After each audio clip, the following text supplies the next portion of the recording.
Anda kembali menyaksikan Apa Kabar Indonesia Siang, pemirsa. Yang Anda saksikan saat ini adalah dari lokasi digelarnya Sumpah Pocong Saka Tatal. Nampaknya juga sudah hadir Saka Tatal dan juga kuasa hukum yang sudah bersiap untuk memulai prosesi Sumpah Pocong. Kita dengarkan pernyataan dari kuasa hukum Saka Tatal berikut ini. Saya Farhan Abbas, pengacara Saka Tatal.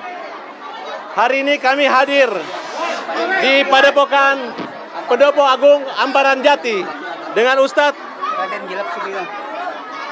bersama Saka dan Ibu Titin dan seluruh tim dari Jakarta yang hadir hari ini.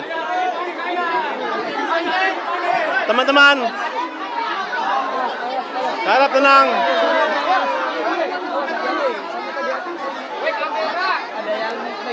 Hari ini kami tunggu Rudiana tidak hadir, tapi acara Sumpah Saka hari ini tetap kami laksanakan. Mohon buat Bumi Cirebon, buat para orang tua, sesepuh, kiai-kiai Cirebon untuk merestui niat baik daripada Saka. Bang Fahad, kalau misalnya seandainya itu Rudiana nggak hadir, bagaimana? Rudiana tidak hadir, tapi Saka tetap melaksanakan sumpahnya bahwa Saka bukan pelakunya. Tidak, Saka bukan pembunuhnya. Dan mudah-mudahan 7 orang terpidana bisa dibebaskan.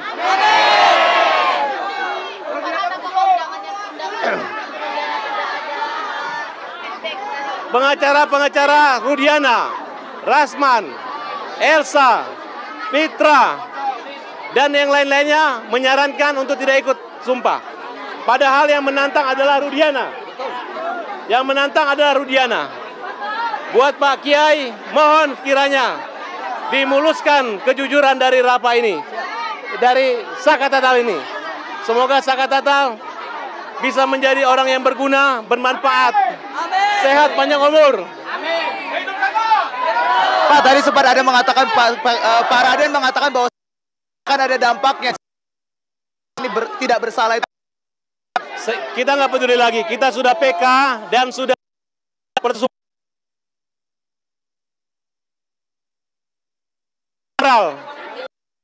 apakah anak ini terhadap Tuhan akibat tidak jujur. Kalau Rudiana cuman gertak, ya. Saka, aku pengacaramu. Apa yang kau lakukan hari ini adalah sesuatu yang dipertaruhkan. Jika kau jujur, insya Allah akan membukakan jalan rezeki, pintu rezeki rahmatmu. Tapi jika kau berbohong, maka akan tertutup juga dan azab buat kamu, Saka. Pagi hari ini saya menanyakan, apakah Saka berani untuk sumpah bahwa Saka bukan pelakunya dan salah tangkap? Saka berani. Gimana Saka tanggapannya, Saka? Berani? Saka berani. Saka akan tetap melakukan sumpah pocong? Tetap. Tanggapannya alasan Ibtu Rudiana tidak hadir seperti apa ini, Bang? Bang, tanggapannya Ibtu Rudiana nggak hadir bagaimana? Tanggapannya Ibtu Rudiana nggak hadir. Alasannya kenapa? Rudiana nggak akan hadir karena bagi mereka Rudiana berbohong. Rudiana yang merekayasa, mengarahkan. Semua saksi sudah mengatakan Rudiana yang mengarahkan. Berarti Bang Farhan Abbas yakin bahwasannya Ibtu Rudiana tidak berbohong? Saya yakin, kalau kita hanya sebagai lawyer. Oke? Silakan, Pak Kiai. Oke, ke Pak Kiai. Pak Kiai, ini tadi kita sudah mendengarkan bahwasannya Saka Tatal akan tetap melakukan sumpah pocong. Bagaimana nih Pak Kiai? Apakah akan tetap melanjutkan sumpah pocong? Oke, sekarang kita akan melanjutkan sumpah pocong sesuai dengan petunjuk dari Bang Farhan bahwa walaupun Pak Ibtu Rudiana, ini kan kita menunggu sudah lama. Pak Ibtu Rudiana tidak datang. Maka dari itu, dengan keberanian Saka pun siap untuk disumpah pocong. Untuk itu, saya mau memandikan beliau dulu. Seperti memandikan jenazah. Pak Haji Edi, ayo memandikan. Saya akan memandikan dulu. Bang Farhan, apakah ada alasan kenapa Ibtu Rudiana nggak hadir, Bang? Ya. Apakah ada alasannya, Bang?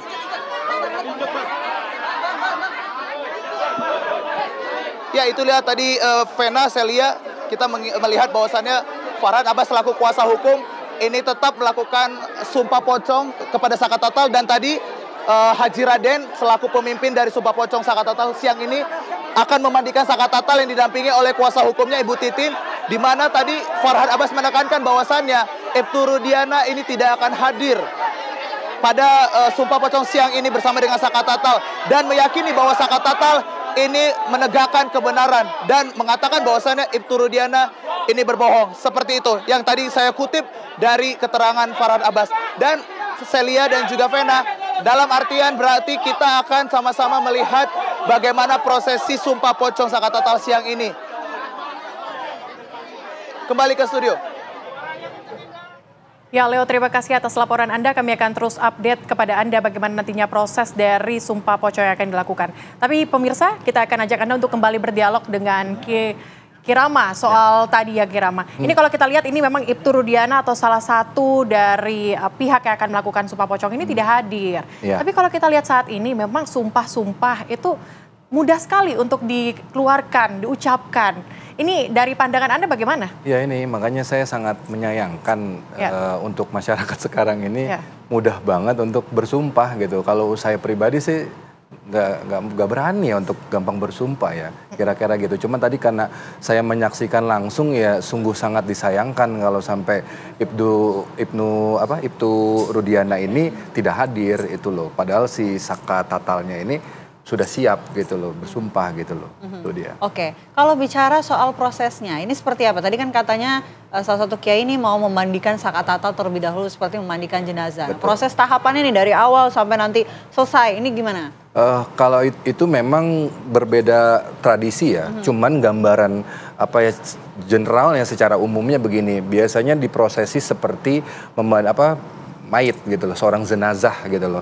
Jadi ada yang dimandikan, ada yang bersuci dulu tanpa dimandikan gitu loh. Nah habis itu digelarlah kain kafan dengan seukurannya. Nah kalau yang tadi saya lihat di video itu kan ada yang menggunakan pelepah pisang ya, daun pisang ya di situ. Itu kan untuk seperti menyatu sumpah ikatnya kan segala macam gitu. Jadi memang kalau secara ritusnya ini cara-caranya beda-beda Kak.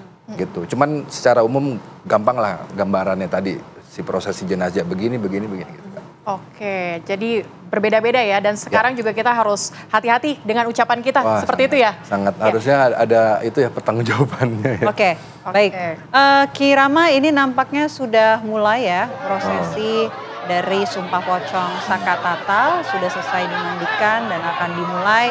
Nah, Kirama, ini kan tadi setelah dikatakan secara general dimandikan, begitu habis itu langsung dibaringkan ya untuk dikain kafankan dan dilakukan sumpah begitu. Tapi tadi yang menarik Kirama, ini tadi ada abdi yang disebut dengan abdi dalam ya. Jumlahnya tuh ada banyak begitu. Itu sebetulnya untuk menilai apa sih? Kalau ini saya lihat karena di Cirebon lokasinya itu mungkin dari prosesi di Padepokan itu ya. Jadi abdi dalam itu sebenarnya prosesi untuk membantu dari kesakralan itu ya dalam ritusnya ya. Baik bacaan, baik prosesi sumpah dan sebagainya Kak. Gitu kan. Kita lihat bersama ya. Ini prosesi pemakaian kain kafan di sekitar Saka Tatal. Hanya Saka Tatal saja, Celia, yang kini menjalani prosesi dari Sumpah Pocong ini. Yang semulanya harusnya ada Ibtu Rudiana juga yang melakukan Sumpah Pocong ini. Biasanya, kalau misalnya kita lihat ini saat ini kan sedang dipakaikan kain kafan. Setelah ini biasanya proses apa? Demi Allah misalnya, demi Allah saya bersumpah, saya siapa, bla bla bla bla bla, ya apa yang dituduhkan gitu. Biasanya ada yang memandu, ada yang apa. Nah ini yang tadi saya bilang dalam prosesi metafisika ini kesadarannya dulu dibangun. Dia sadar setelah dimandikan. Nah ini kan sangat sakral sekali ya, sangat menegangkan ya. Nah turun dia tuh frekuensinya dia ke alam bawah sadar. Sehingga ini kalau yang memang dia tidak mengakui atau dia tidak berbuat ya lancar-lancar aja. Tapi kalau dia pelaku, biasanya baru sampai di prosesi ini aja udah ngaku karena gelombang otaknya turun dia. Oh gitu. Iya. Ada tekanan-tekanan mental seperti itu mungkin yang terjadi gitu. Sangat kelihatan di video kok ini luar biasa. Nah ini bisa kehilangan kesadaran juga nggak untuk sepenuhnya begitu? Itu dia. Makanya tadi aku bilang ini termasuk melibatkan Tuhan juga gitu loh. Oke. Tapi kalau kita lihat memang beragam sekali, banyak sekali masyarakat yang memang menyaksikan Sumpah Pocong saat ini yang dilakukan oleh Saka Tatal.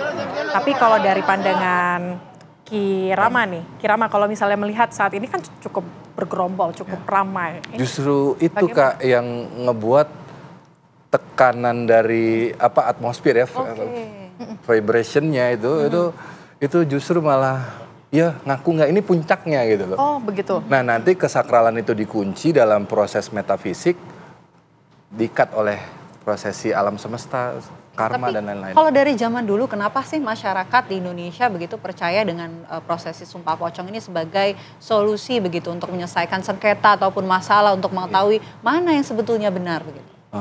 Kalau itu sebenarnya jadi pernah ada kejadian gitu loh awalnya nih. Nah sehingga pas di prosesi itu kebetulan nggak lama dari kejadian itu memang dia terbukti gitu loh. Nah jadi hal seperti itu menjadi kayak folklore atau mitos dan akhirnya berlanjut seperti peninggalan gitu. Tapi kita bisa lihat dari kesakralan ini kan dari seperti prosesi jenazah. Jadi dikembalikan ke Tuhan gitu loh. Nah jadi ini ikatan atau melibatkan Tuhannya ini yang saya maksud gitu loh Kak.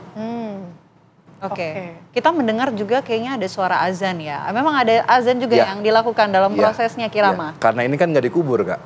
Kalau jenazah dikubur langsung, kalau ini kan karena dia masih hidup tidak dikubur ya diazankan di sini.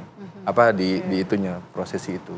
Oke, memang kalau kita lihat saat ini ya Vena, ini prosesi dari Sumpah Pocong ini terlihat sama seperti prosesi kita memayatkan atau menguburkan seseorang seperti itu. Sehingga sangat sakral, sangat fatal kalau misalnya dilakukan tanpa ada dasar seperti itu ya? Ya. Benar.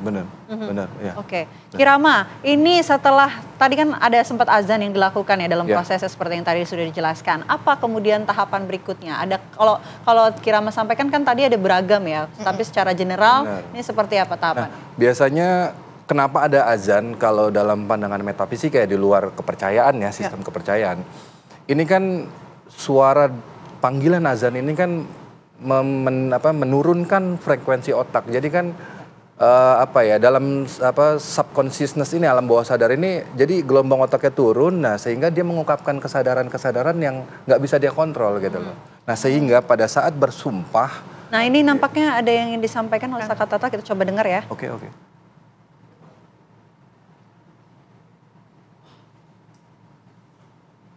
Oke.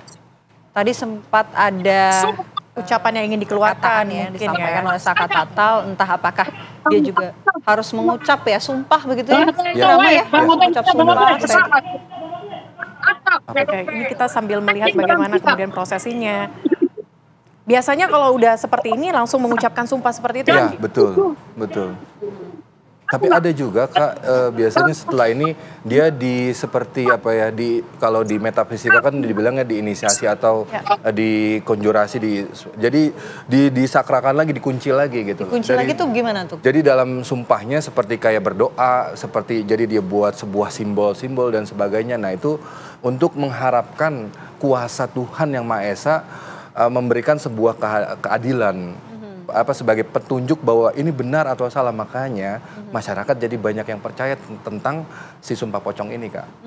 Oh itu yang membuat banyak masyarakat percaya dengan Sumpah Pocong. Makanya saya bilang tadi beragam cara-caranya dari aliran mana, tapi kalau tadi yang sebelumnya saya udah bilang sebenarnya secara general seperti itu prosesinya. Gitu, Kak. Tapi saat ini tuh masih banyak ya berarti Ki yang melakukan prosesi Sumpah Pocong seperti ini? Atau cuma cuap-cuap saja? Kalau banyak atau tidak sebenarnya ya kita sangat disayangkan. Kenapa manusia sekarang gampang bersumpah itu. Harusnya kalau kita menganut pemahaman budi luhur ya itu udah sangat fatal sekali kalau udah bersumpah gitu. Oke. Baik. Ya, ini nampaknya sudah selesai ya prosesi Sumpah Pocong dari Sakatatal. Pemirsa sudah selesai mengikuti prosesi yang memang dilakukan mulai dari azan begitu sampai prosesi-prosesi lainnya yang masih nantinya akan dilakukan. Terima kasih banyak Kirama atas waktunya di Apa Kabar Indonesia Siang. Semoga sehat selalu. Ya, terima kasih. Ya pemirsa, kita akan lihat bagaimana prosesi selanjutnya dari Sumpah Pocong ini. Tetaplah bersama kami di Apa Kabar Indonesia Siang.